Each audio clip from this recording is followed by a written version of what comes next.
മൈസൂരിൽ മലയാളി നഴ്സിംഗ് വിദ്യാർത്ഥികൾക്ക് ദുരിതം. മലയാളികൾ നടത്തുന്ന മെസ്സിൽ നൽകുന്നത് വൃത്തിയില്ലാത്ത ഭക്ഷണമെന്ന് വിദ്യാർത്ഥികൾ. കോഴിക്കറിയിൽ നിന്ന് തൂവലും ചോരയും കണ്ടെത്തി. ദുരവസ്ഥ ചോദ്യം ചെയ്താൽ ശിക്ഷാ നടപടി നേരിടേണ്ട സാഹചര്യമാണെന്നും വിദ്യാർത്ഥികൾ ആരോപിച്ചു. മാതൃഭൂമി ന്യൂസ് വാർത്തയ്ക്ക് പിന്നാലെ ഗ്ലോബൽ എഡ്യൂക്കേഷൻ കൺസൾട്ടൻസിയുടെ മെസ്സ് അടച്ചുപൂട്ടാൻ കർണാടക സർക്കാർ ഉത്തരവിട്ടു. ഈ ചളിവെള്ളം കൊണ്ടാണ് പാത്രം കഴിക്കുന്നത്. ഇഞ്ചി വെളുത്തുള്ളി പേസ്റ്റ് ഇതെല്ലാം ഇവിടെ ഉള്ളതാ.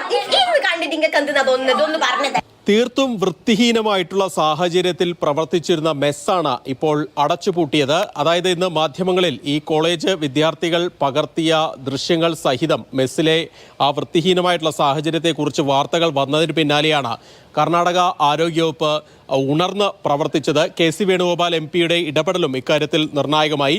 സാധാരണയായിട്ട് ഈ കർണാടകയിലെ കോളേജുകളിലെ ഹോസ്റ്റലുകളിലെ ഭക്ഷണത്തെപ്പറ്റി വ്യാപക പരാതി ഉണ്ടാകാറുണ്ട്. അപ്പോൾ 1-2 ദിവസം പരിശോധന നടത്തും, പിന്നീടെല്ലാം പഴയപടി ആകുന്ന പതിവാണ് കാണാറുള്ളത്. പക്ഷേ ഇക്കുറി അങ്ങനെ ആവില്ല എന്നുള്ള തരത്തിലുള്ള ഒരു ഉറപ്പ് KC വേണുഗോപാല് ലഭിച്ചിട്ടുണ്ട്. അതായത് ആരോഗ്യവകുപ്പ് മന്ത്രിയുടെ നിർദ്ദേശാനുസരണം ആരോഗ്യവകുപ്പിന്റെ ഉദ്യോഗസ്ഥർ ഈ മെസ്സിൽ പരിശോധന നടത്തി. ഈ മെസ്സിന്റെ ചുമതലയുള്ള ഗ്ലോബൽ കൺസൾട്ടൻസി എന്ന് പറയുന്ന ആ സ്ഥാപനത്തിന്റെ ലൈസൻസ്, മെസ്സ് പ്രവർത്തിപ്പിക്കുന്നതിനുള്ള ലൈസൻസ് റദ്ദാക്കിയിട്ടുണ്ട്. ഭക്ഷണ സാമ്പിളുകളെല്ലാം തന്നെ പരിശോധനയ്ക്കായിട്ട് അയച്ചിട്ടുണ്ട്.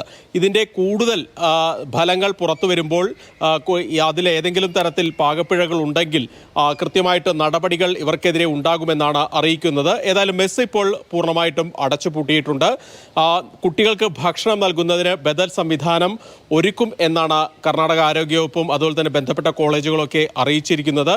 ഈ വൃത്തിഹീനമായ സാഹചര്യത്തെ സംബന്ധിച്ച് കുട്ടികൾ നിരവധി തവണ കോളേജ് മാനേജ്മെന്റിനെയൊക്കെ വിവരം അറിയിച്ചിരുന്നു. ഇത് ഒരു കോളേജിലേക്ക് മാത്രമല്ല, നിരവധി കോളേജുകളിലേക്ക് ഭക്ഷണം സപ്ലൈ ചെയ്യുന്ന ഒരു കോമൺ കിച്ചണാണ് ഇവിടെ പ്രവർത്തിച്ചിരുന്നത്.